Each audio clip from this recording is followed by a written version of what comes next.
Olá pessoal, sou o Thiago Francisco, sou higienista ocupacional certificado e eu gravei uma sequência de 55 vídeos para falar sobre o Programa de Gerenciamento de Riscos, que é um instrumento de gestão para o gerenciamento dos riscos ocupacionais.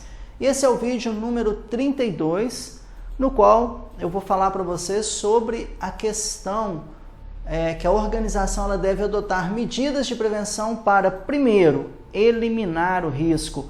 Qual que é a melhor maneira de você não ter o risco? É você eliminar o risco.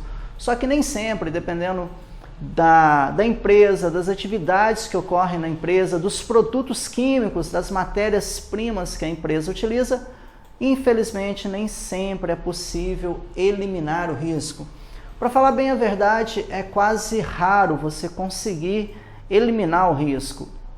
Quando você não consegue eliminar o risco, você tem que adotar mecanismos para reduzir esse risco, ou seja, você reduzir a intensidade dos riscos físicos, ou então você reduzir a concentração dos riscos químicos, ou então, quando não for possível nem eliminar e nem reduzir, que você possa controlar esses riscos. E o controle ele é extremamente importante no dia a dia da empresa, no dia a dia em que ocorrem as atividades. Então a organização ela deve adotar sempre medidas de prevenção para eliminar, reduzir ou controlar os riscos sempre que tiver alguma nova exigência legal em relação aos riscos, ou seja, você tem que verificar se saiu alguma norma nova, se tem alguma lei nova, algum decreto novo que tem a ver com os riscos ocupacionais.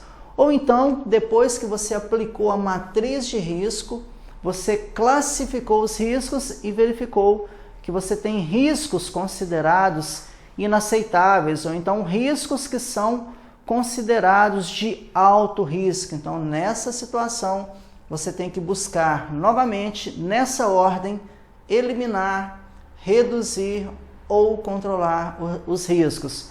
E tem uma ligação muito interessante com a parte de saúde aqui. Quando é que você tem que buscar eliminar, reduzir ou controlar o risco também? Quando tiver alguma associação médica. Ah, Thiago, o que é isso, associação médica?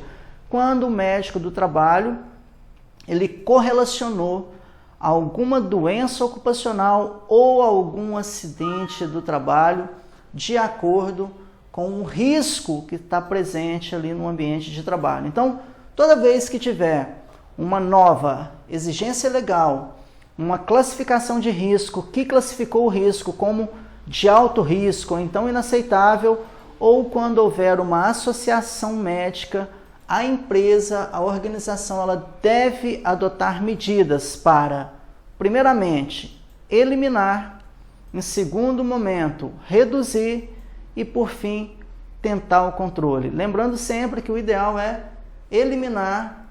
Se você não conseguiu eliminar, você buscar reduzir esse risco. Se mesmo assim você não conseguiu reduzir, você buscar controlar o risco. A gente se vê no próximo vídeo.